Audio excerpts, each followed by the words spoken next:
আমন্ত্রণ দীপ্ত সংবাদে আপনাদের সাথে আছি আমি ইয়াসমিন সুমনা।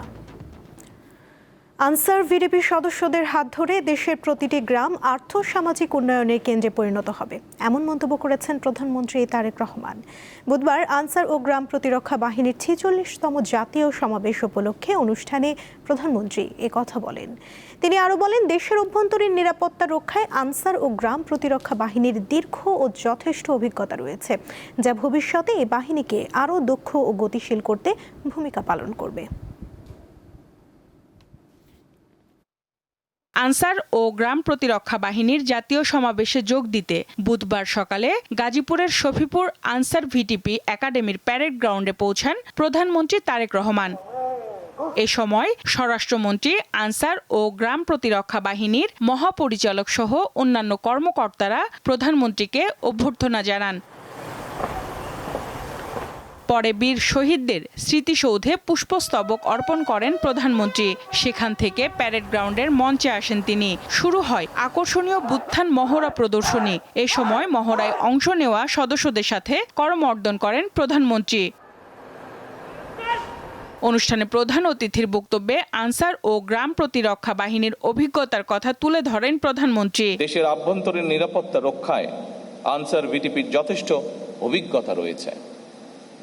এই বিশাল সংখ্যক কর্মকর্তা এবং সদস্যদের দীর্ঘ অভিজ্ঞতা এবং কার্যক্রম পদক্ষেপের আলোকে আপনাদের ভিশন এবং সুনির্দিষ্ট কর্মপরিকল্পনা, আমি মনে করি এই বাহিনীর ভবিষ্যৎ কার্যক্রমকে আরও দক্ষ এবং গতিশীল করতে গুরুত্বপূর্ণ ভূমিকা পালন করবে।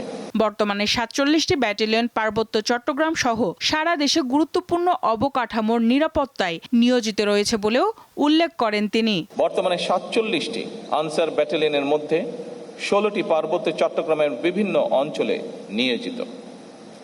বাহিনীর ৫২,০০০ অঙ্গীভূত আনসার সদস্যরা দেশের গুরুত্বপূর্ণ অবকাঠামো, সরকারি দপ্তর, আর্থিক প্রতিষ্ঠান, শিল্প কলকারখানা এবং বিদ্যুৎ কেন্দ্রের নিরাপত্তা নিশ্চিত করা সহ বিভিন্ন দায়িত্বে নিয়োজিত রয়েছেন। গণ অভ্যুত্থান পরবর্তী সংকটে আনসার বাহিনীর ভূমিকার প্রশংসাও করেন প্রধানমন্ত্রী। ২০২৪ সালের ৫ই আগস্ট রক্তক্ষয়ী গণ অভ্যুত্থান পরবর্তী সংকটময় পরিস্থিতিতে দেশের সকল থানা পাহারা, ট্রাফিক ব্যবস্থাপনা এবং গুরুত্বপূর্ণ স্থাপনায় নিরাপত্তা সহায়তা প্রদানেও এই ভূমিকা রেখেছে গুরুত্বপূর্ণ ভূমিকা। আনসার ও গ্রাম প্রতিরক্ষা বাহিনী ভবিষ্যতে আরও মানবিক বাহিনী হিসেবে কাজ করবে বলেও আশা প্রকাশ করেন সরকার প্রধান। অনিবার্য এবং অবশ্যই পালনীয় নীতি রয়েছে। সঞ্জিদা প্লাবনী, দীপ্ত সংবাদ, ঢাকা। ডিসিপ্লিন মেনে চলা।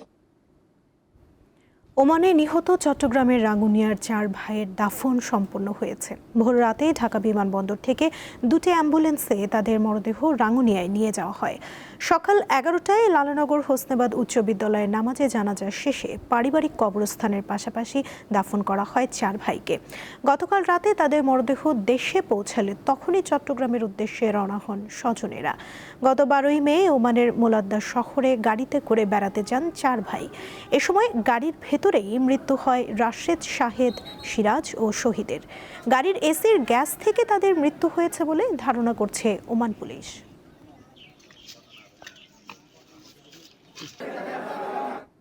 দু 2015 সালে বরিশালে ছাত্রদল নেতাসহ 2 জনকে বিচার বহির্ভূত হত্যাকাণ্ডের মামলায় সাবেক সংসদ সদস্য আবুল হাসনাত আবদুল্লাহ সহ 4 আসামির বিরুদ্ধে আনুষ্ঠানিক অভিযোগ গঠন করে বিচার শুরুর আদেশ দিয়েছে ট্রাইব্যুনাল।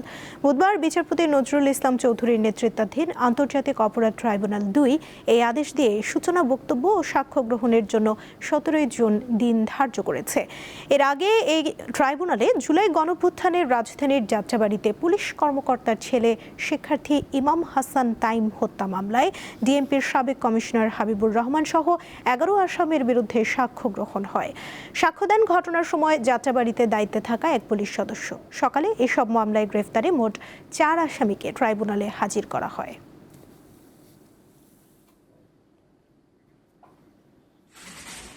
এবারে আন্তর্জাতিক প্রসঙ্গ। রাজধানী বেইজিংয়ে রাশিয়ার প্রেসিডেন্ট ভ্লাদিমির পুতিনের সঙ্গে চীনের প্রেসিডেন্ট শি জিনপিং এর একটি সংক্ষিপ্ত বৈঠক হয়েছে।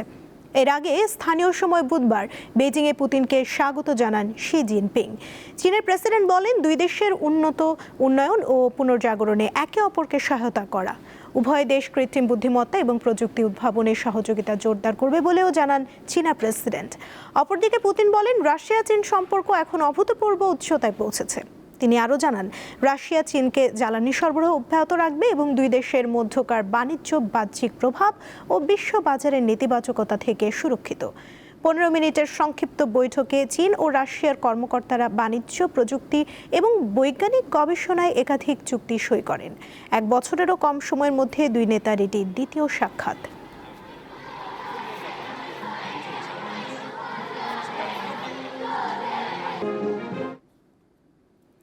দ্রুত কোনো সমঝোতা না হলে আগামী কয়েকদিনের মধ্যে তেহরানের ওপর বড় ধরনের আঘাত হানতে পারে যুক্তরাষ্ট্র। ইরানকে লক্ষ্য করে আবারও হামলার হুমকি দিয়েছেন যুক্তরাষ্ট্রের প্রেসিডেন্ট ডোনাল্ড ট্রাম্প। স্থানীয় সময় মঙ্গলবার হোয়াইট হাউসে সাংবাদিকদের সঙ্গে এমন কথা বলেন তিনি। ট্রাম্প বলেন, 2 থেকে 3 দিন পর্যন্ত অপেক্ষা করবে যুক্তরাষ্ট্র। শান্তি চুক্তি না হলে তাদের আরেকটি বড় হামলা চালাতে হতে পারে। তিনি আরও জানিয়েছেন, নতুন হামলা থেকে মাত্র 1 ঘন্টা দূরে ছিল ওয়াশিংটন। এমনকি নৌবাহিনীর জাহাজগুলোতে হামলার জন্য মিসাইল লোডের পাশাপাশি অন্যান্য অস্ত্র প্রস্তুত করা হয়েছিল। কিন্তু আরব নেতাদের অনুরোধে হামলার সিদ্ধান্ত থেকে তিনি সরে আসেন।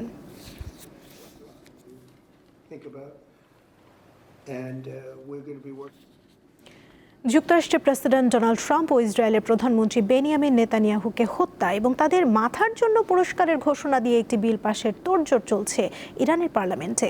5,82,00,000 মার্কিন ডলার পুরস্কারের প্রস্তাব করা একটি বিল নিয়ে দেশটির পার্লামেন্টে ভোটাভুটির কথা রয়েছে। ইরানের জাতীয় নিরাপত্তা কমিশনের চেয়ারম্যান ইব্রাহিম আজিজির বরাত দিয়ে এ তথ্য দিয়েছে ব্রিটিশ।